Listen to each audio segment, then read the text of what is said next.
उसी तरह से अगर यीशु मसीह हमारे जीवन में है तो उसका फल भी हमारे जीवन में होगा। हालेलुया। अगर एक व्यक्ति के अंदर फल है तो वो झुकेगा भी। आप देखें कौन सा पेड़ झुका हुआ होता है, जिसमें फल लदा होता है वो कैसा होता है,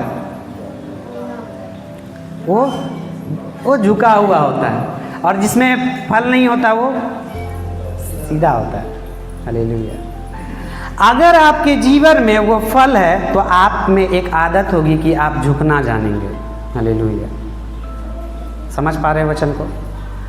हमारे अंदर एक ढिठाई की आदत होती है कि मैं झुकूंगा नहीं, उस पर झुकेगा नहीं, है ना?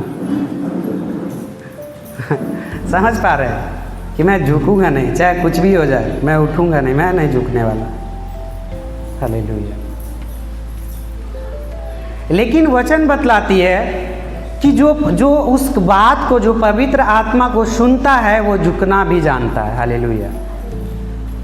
अगर हम कहते हैं कि हम यीशु मसीह को जानते हैं, हम उसके आज्ञाओं को मानते हैं, तो हमें झुकना भी आना चाहिए। हालेलुया। परमेश्वर अगर कहता है कि तू अपने माता पिता की आज्ञा को मानना, तो हमें वो मानना है। हालेलुया। तो वो बोलते कि सर मेरे अंदर वो आदत नहीं कि मैं किसी के सामने झुकूं, मैं झुक के माफ़ी मांगने नहीं जाऊंगा। हालेलुया। मैं किसी के सामने झुकने नहीं जाऊंगा, उसने पहले गलती किया, वो मेरे से माफ़ी मांगे।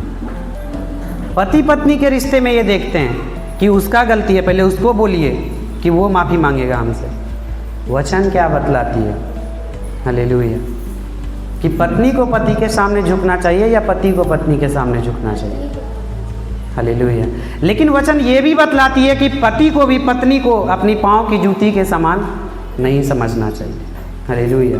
वरन अपने बराबर ही समझना चाहिए।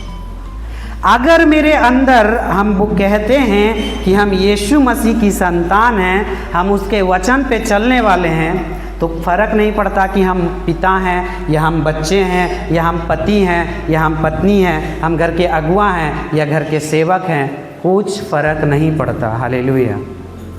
क्योंकि वचन सेवकों को भी वही बात सिखाती है जो एक मालिक को सिखाती है। हालेलुया। अगर वचन सेवक को ये कहता है कि तू अपने मालिक की आज्ञा मानना, तो उस जो वो कहे वो करना, तो मालिक को भी ये कहता है कि तू अपने सेवक के साथ कठोरता का व्यवहार नहीं करना। हालेलुया। हालेलुया। यानी वचन दोनों तरफ से, दोनों के लिए बराबर परिणाम निकाल के लाता है।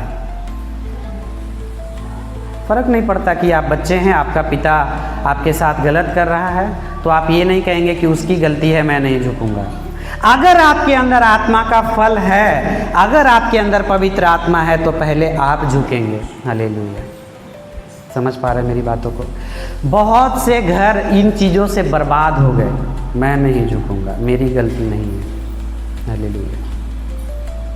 मैं नहीं, कि हमेशा एक अगुए को के अंदर एक अलग छवि होनी चाहिए। अगर वो कहता है कि मैं वचन को मानता हूँ, तो आपके घर में आप गवाह होने चाहिए कि हाँ आप वचन पे स्टैंड लिए हुए हैं। आपको पहले अपने परिवार का विश्वास बढ़ाना है, नहीं तो वो कभी नहीं मानेंगे कि हाँ आप उस सच्चे परमेश्वर की आराधना कर रहे हैं। हालेलुया।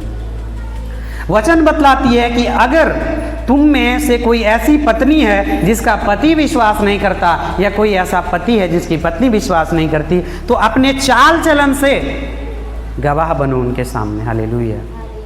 कि वो तुम्हारे चाल चलन से जाने। समझ पा रहे हैं? आज एक विश्वासी का चाल चलन और संसार के लोगों का चाल चलन नहीं पता चलता, सेम रहता है बिल्कुल। हालेलुया। आपको हमेशा ये ध्यान रखना है कि आपके जो बच्चे हैं, आपका जो पति है, आपकी जो पत्नी है, आपके जो माता पिता है, पहला गवाह आपको उसके सामने बन रहा है। हालेलुया। क्योंकि बाद में जब परीक्षा के समय आएगा, तो परीक्षा के समय आपको अपने परिवार का विश्वास चाहिए, लोगों का विश्वास नहीं चाहिए। वो नहीं चाहिए आपको। आप समझ पा रहे हैं मेरी बात? क्योंकि जब परीक्षा आपके परिवार पे पड़ेगा, जब परीक्षा आपके परिवार में से किसी एक पे पड़ेगा, तो आपको उस पूरे परिवार का विश्वास चाहिए, हाँ या नहीं चाहिए? चाहिए कि नहीं चाहिए? बाहर वाले से आप अविश्वास सुनेंगे, लेकिन आप अपने परिवार में अगर वो बीज को बो के रखेंगे, तो आप स्थिर रहेंगे। हालेलुया। क्योंकि उसमें से आपका बच्चा भी शायद आपको एक वचन दे देगा कि पापा याद है वो समय जब आप वचन पे खड़े रहे और परमेश्वर हमें निराश होने नहीं दिया। हालेलुया।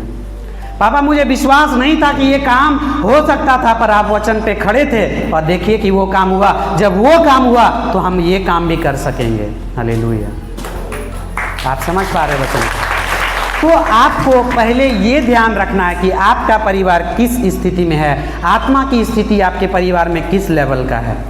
हालेलुया। अगर हम बाहर ही सुधारते रहें, अगर हम अपने घर को ना देखें तो क्या होगा? हम पहले गवाह अपने घर के ठहरते हैं। क्योंकि अगर घर में गड़बड़ी है तो लोग पहले आप दूसरों को ही बताएंगे, बोलेगा अरे जा निकल, पहले अपना घर देख ले।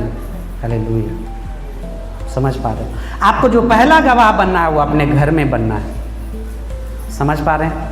अगर आपके बच्चे आपकी आदर नहीं कर रहे हैं तो आपको वो बीज बोना है, आपको दिखाना है अपने परिवार में कि हाँ सच में।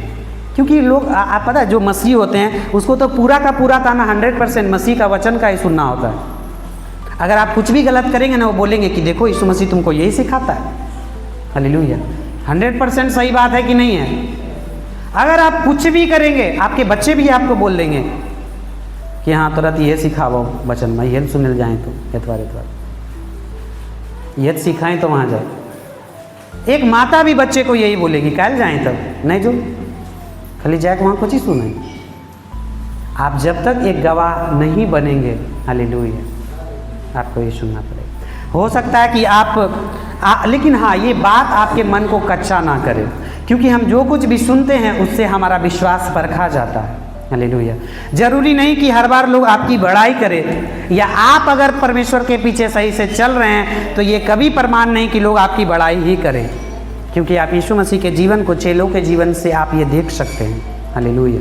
लेकिन हाँ आपको ये मेक श्योर करना है, आपको ये देखना है कि क्या आप सही हैं कि नहीं वचन में। हालेलुया। और हमेशा एक गवाह बनने का कोशिश करें अपने परिवार में। पहला काम ये होना चाहिए आपका। अगर आप कहते हैं कि हाँ मैं मसीह हूँ, मैं मसीह पे विश्वास करता हूँ, वचन बतलाती है कि मेरा घराना उद्धार पाएगा, तो हमें वचन को थामे रहना नहीं। अगर मैं गवाह बनूंगा, हालेलुया, क्योंकि चेले इस बात के गवाह थे। लोग किस तरह जानते थे उन चेलों को? उस मसीह की गवाही देने के द्वारा। हालेलुया। पौलुस कहता है अगर मैं आप ही प्रचार करूँ, सब बातें कहूँ, अपने परिवार को सिखाऊं या लोगों को भी सिखाऊं, लेकिन आप ही उस वचन पे अगर निकम्मा ठहरूं तो कोई फायदा नहीं। हालेलुया। आप अगर चाहते हैं कि परिवार आपकी आज्ञा को माने, आपके आज्ञाकारिता में चले, तो पहले वो बीज आपको बोना पड़ेगा। पहले आपको परमेश्वर के प्रति आज्ञाकारिता को दिखाना होगा। हालेलुया। अगर उसके जीवन में उस अच्छा फल है तो वो पेड़ की भी बड़ाई करेंगे, ये देखो ये पेड़ बहुत सुंदर है। हालेलुया। अगर क्योंकि हमारा पिता अच्छा है, हमारा स्वर्गीय पिता जो कि सृष्टि को बनाने वाला है, हम कभी उसको नहीं दिखा पाएंगे लोगों को जब तक कि अच्छा फल नहीं होगा हमारे अंदर। हालेलुया। हालेलुया। हम कभी भी उसके सुसमाचार को लोगों के जीवन में नहीं दे पाएंगे, और कभी भी हमारे जो नीचे के लोग हैं वो कभी हमारी आज्ञाकारिता में नहीं चलेंगे अगर पहले हम परमेश्वर की आज्ञाकारिता में नहीं चलेंगे तो। हालेलुया। क्योंकि एक बीज है।